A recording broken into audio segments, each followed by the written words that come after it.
Bonsoir mesdames et messieurs et bienvenue dans le 22h de Télé Djibouti. Voici les titres de l'actualité. La cérémonie de lancement de l'étude de prévalence du cancer du sein et du col de l'utérus s'est tenue dans l'amphithéâtre de l'UNFD. Et un groupe de sénateurs démocrates et républicains a annoncé hier un accord sur plusieurs mesures de renforcement du contrôle des armes à feu aux États-Unis. Bonsoir, le ministre de la Santé, Dr Ahmed Rableh, la ministre de la Femme et de la Famille, Mona Ousmane, et la vice-présidente de l'UNFD, Hasna Hamada Bilil, ont présidé la cérémonie de lancement de l'étude de prévalence du cancer du sein et du col de l'utérus qui s'est déroulée dans l'amphithéâtre de l'UNFD. Il est à rappeler que cette étude sur la prévalence du cancer génitaux concerne plus de 35 000 femmes âgées entre 25 à 65 ans et sera réalisée par des experts de l'Université de Mohamed VI du Royaume du Maroc avec l'appui de l'UNFD et du FNUAP. Durant cette campagne de sensibilisation et de dépistage, le ministère de la Santé va déployer un camion mobile qui va sillonner tous les quartiers de la ville de Djibouti.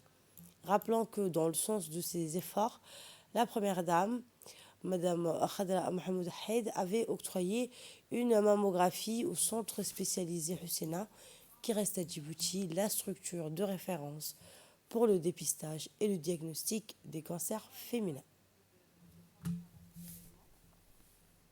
Important en fait pour notre système de santé. En effet, aujourd'hui, nous assistons à cette cérémonie de lancement officielle de la première enquête de prévalence d'un problème de santé publique dont les conséquences sont très lourdes, d'abord économiquement, et aussi sur le bien-être de la population, et en particulier les femmes. Mesdames et messieurs, cette étude trouve sa pertinence dans la mesure où elle va nous permettre pour la première fois de disposer de données sur la situation réelle du nombre de cas prévalents à Djibouti, les connaissances, les attitudes, la pratique de la population et la prévalence du HPV, qui est le virus pourvoyeur de la pathologie cancéreuse du col de l'utérus. Ces données, comme vous le savez tous combien sont utiles pour les décideurs politiques, d'une part, et pour le développement de stratégies et de plans de prévention et lutte contre le cancer, et de planifier par la suite l'offre de soins requise et la dimensionner aux justes besoins. Dans son allocution, la vice-présidente de l'UNFD, Mme Hasna Ahmed Bilil, a souligné que son institution ne ménagera aucun effort dans le succès avec la mobilisation et l'implication de la société civile durant cette étude. Pour moi de vous recevoir ce matin au sein de notre auguste siège et vous souhaite la bienvenue à l'occasion de cet atelier de lancement de l'étude de prévalence de cancer du sein et du col de l'utérus. Comme le démontrent les estimations de l'OMS, ces deux types de cancers causent chaque année le décès des milliers de femmes dans le monde et en effet, personne n'est à l'abri de cette maladie qui atteint sans discrimination toute femme entre 25 et 65 ans. Cette maladie, qui, le plus souvent tardivement diagnostiquée, constitue également un problème de santé reproductive touchant les organes vitaux des femmes. La plupart de ces décès peuvent être évités grâce au dépistage précoce permettant de dépister les lésions précancéreuses et de les traiter avant qu'elles soient transformées en cancer. Face à l'importance de cette maladie, il faudra mieux agir que réagir. D'où l'objectif de votre présence de ce matin au sein de notre organisation. Excellences, Mesdames et Messieurs, le cancer est un problème auquel la société ne peut rester indifférente. Marraine de la lutte contre le cancer, notre présidente et première dame de notre pays, son Excellence Khadra Mahmoud Haid, soucieuse du bien-être de la Djiboutienne et sensible aux douleurs auxquelles sont confrontées les femmes exposées à ces maladies. Et la ministre de la Femme et de la Famille, Mme Mona Ousmane, a indiqué que le cancer est l'une des maladies les plus graves auxquelles les femmes peuvent être confrontées et le seul moyen est le dépistage et le traitement précoce.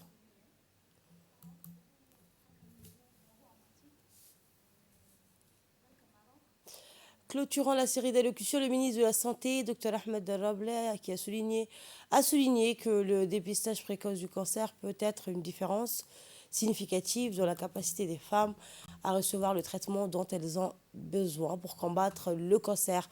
On écoute le ministre de la Santé. Très content d'être là pour le lancement de cette étude de prévalence sur le cancer du sein et le cancer du col de l'utérus. Comme vous savez, ces deux pathologies constituent un problème de santé publique. Ces deux maladies sont en train de passer la première cause de mortalité chez la femme. L'année 2020, l'année 2022, le centre Husseina, qui se trouve à Hodon, a fait des dépistages. Sur presque 2000 dépistages que le centre a effectués durant l'année 2021, plus du quart, c'est-à-dire environ plus de 700 femmes, avaient des lésions cancéreuses du col de l'utérus. Lorsque vous avez ce stade du cancer, à Djibouti, il n'y a rien à faire. On ne peut rien faire. Et je ne parle pas du cancer du sein. Chaque jour, on dépiste des femmes qui ont du cancer du sein et de cancer du col de l'utérus. Donc c'est un problème de santé publique. C'est un problème de nos populations. Et il faut qu'on, nous, responsables, gouvernement, avec à sa tête le président de la République, Al-Hajj Ismaïl Omar Guelleh, nous devons répondre, nous devons trouver des solutions à ces problèmes-là. Comme vous savez, le cancer fait partie des maladies non transmissibles. Nous sommes en train de travailler et de mettre en place une stratégie et un plan d'action pour lutter contre les maladies non transmissibles de façon générale. Et un mot en sport à présent, un match de derby en cette journée spéciale de la finale de la Coupe de Djibouti entre deux corps militaires, une rencontre donc deux équipes féminines. Il s'agit de l'équipe féminine de handball de la garde républicaine qui a travaillé durement cette année. Les deux équipes ont démontré un match de handball donc à l'international, tantôt physiquement fort, rapide et d'une intelligence hors norme. Finalement, l'équipe de handball féminine de la GR a remporté la partie face aux joueuses de l'équipe de la gendarmerie nationale. Elles ont livré une prestation donc solide.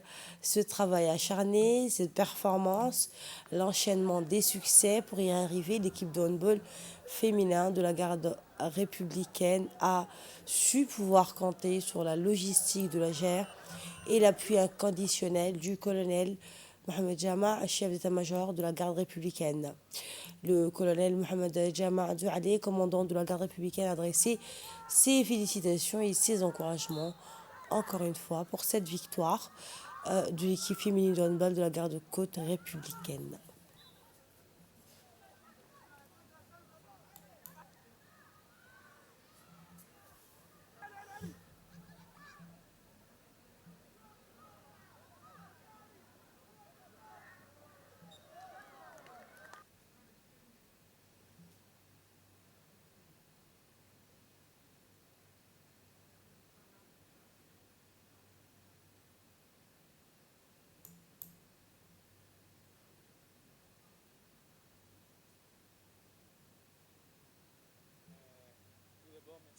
Merci à tout le monde, à monsieur le ministre, à tous les sportifs qui participent ce soir à cette grande finale.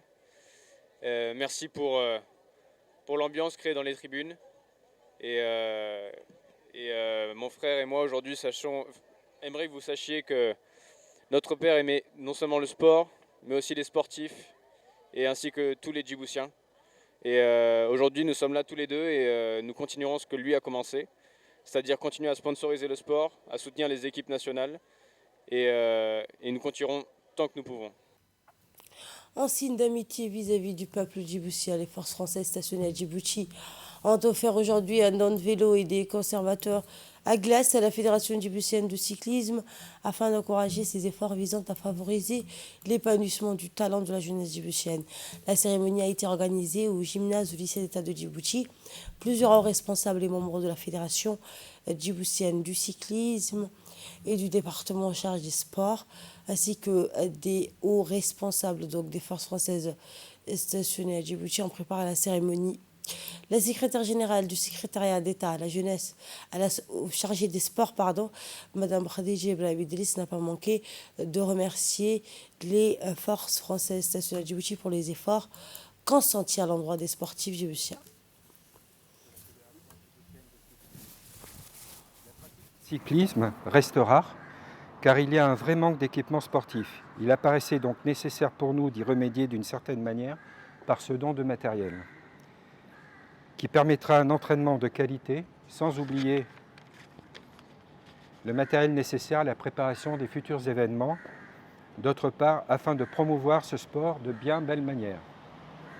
Mesdames, Mesdemoiselles, Messieurs, le cyclisme est un sport individuel, mais ce projet de développement est collectif. Ce sera le résultat d'engagements personnels que certains ont déjà et vont porter à cœur dans le futur. Le conseil régional de Boc a abrité du 5 au 9 juin un atelier de formation de lutte anti-acridien organisé par la FAO en étroite collaboration avec le ministère de l'Agriculture. Et une commission dépêchée par le ministre de l'Éducation nationale s'est rendue hier à Dikil pour superviser de visu le début du baccalauréat professionnel de l'enseignement technique. Après un bref entretien avec les autorités de la région, la commission s'est dirigée vers les centres d'examen pour observer le bon déroulement des épreuves du baccalauréat professionnel.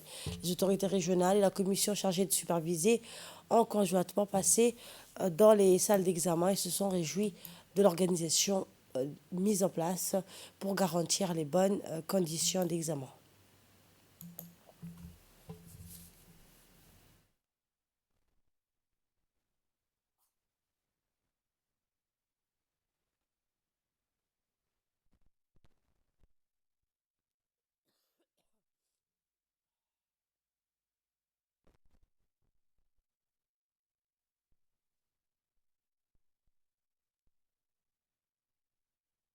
De superviser le passage du bac professionnel à Dikil. Il s'agit de la politique de décentralisation opérée par le ministère et par également la politique visionnaire du président de la République, M. Hadji Ismaïla Mergele. Donc, à l'instar du bac général, le bac professionnel se déroule également dans les régions. Dans la région de Dikil, nous avons deux séries cette année. Il s'agit de l'AC, de l'administration et comptabilité, et également de baccalauréat professionnel énergétique qui se déroule ce matin même et qui continuera jusqu'à la semaine, si Dieu le veut, Inch'Allah, alhamdulillah. Donc tout se déroule dans de très bonnes conditions. Les salles, les préparatifs ont très bien été. Il s'agit également d'une préparation qui a continué depuis le commencement du bac général. Donc je dis à toute l'équipe qui a été mobilisée par le ministère de l'Éducation, par le ministère de la Décentralisation, par la région elle-même, je dis à tout le monde, bravo, c'est un pari réussi, le pari de la décentralisation des examens. C'est un pari réussi et cela démontre que nous pouvons y aller en toute confiance dans les autres challenges qui nous attendent, Inch'Allah. Le baccalauréat professionnel ont commencé ce matin à l'échelle nationale. C'est la première fois et la première année que tous les élèves passent dans leur centre et dans leur établissement respectif, dans le cadre de la décentralisation. Alors jusqu'à présent, tout se déroule très très bien ici à Dikil. Les sujets ont été ramenés dès hier et distribués ce matin à l'heure prévue. Donc jusqu'à présent, il n'y a pas d'anomalie. Il n'y a pas grand-chose à signaler.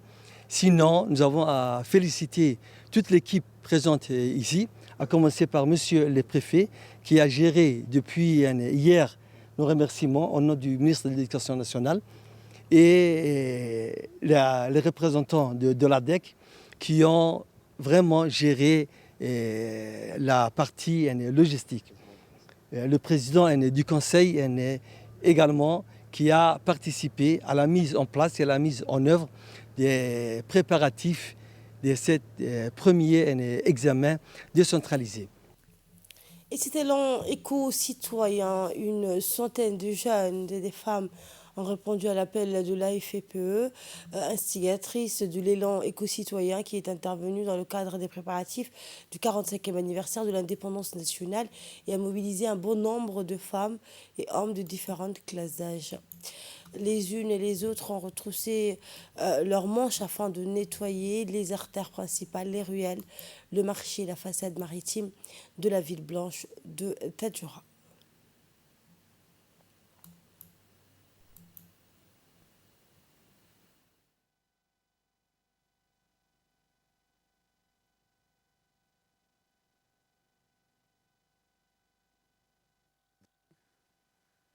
De jeter, par exemple, en contrepoids les poutres ramenées embarquées de pierre.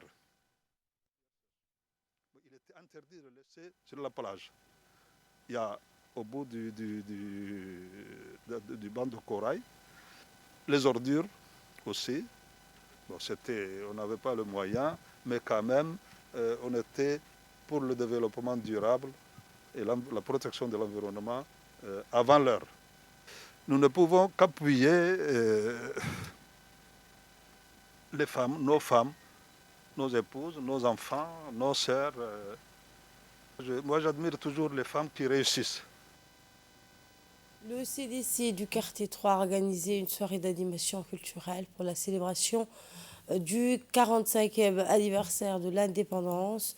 Cette cérémonie a vu la participation du président de la commune de Blaos, la directrice du CDC, la directrice de la culture, des hauts responsables du ministère de la Jeunesse et de la Culture, des locales, des femmes et des jeunes du quartier 3 et de la commune de Blaos.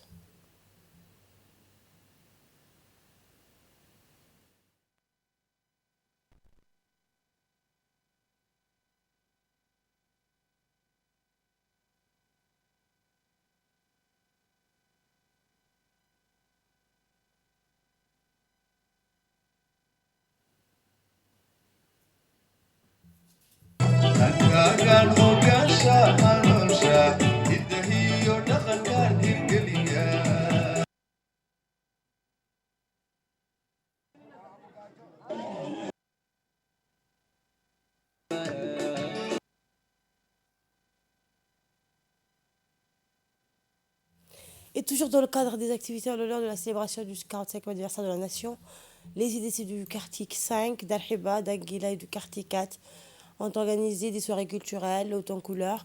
Ces événements se sont déroulés en présence du président de la commune de Blaos, d'élus locaux, des membres des conseils communautaires riverains des CDC, des responsables du ministère de la Jeunesse et de la Culture, des notables et des personnes influentes des quartiers, ainsi que plusieurs dizaines de jeunes issus des zones susvisées. Au menu des chansons musicales, des danses folkloriques et modernes, des sketchs et des scènes de théâtre riches d'enseignements, des contes et des narrations poétiques relatives aux périodes charnières de lutte pour l'indépendance nationale. Le président de la commune de Blaos, les élus locaux et les sages honorables personnalités présentes sur place se sont félicités de l'organisation de ces soirées festives.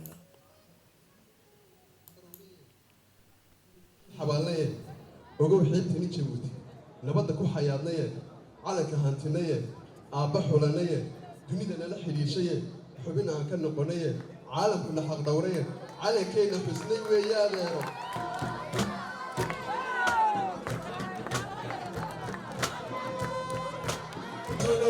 Shalom,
Et aux États-Unis, des sénateurs trouvent un accord à minima pour limiter l'accès aux armes à feu.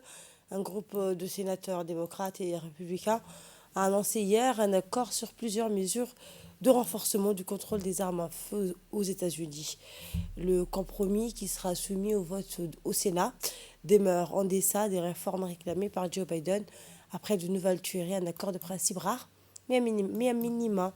Lancé après la fusillade d'Uvalde qui a fait 21 morts dans une école primaire du Texas en fin mai, l'initiative parlementaire prévoit plusieurs cas de figure, des limitations de l'accès aux armes pour des personnes jugées dangereuses, avec la vérification des antécédents judiciaires et psychologiques pour les acheteurs d'armes âgés de 18 à 21 ans, le renforcement de la sécurité des écoles et un meilleur contrôle de vente illégale d'armes, ainsi que le financement de programmes de soutien et d'aide psychologique.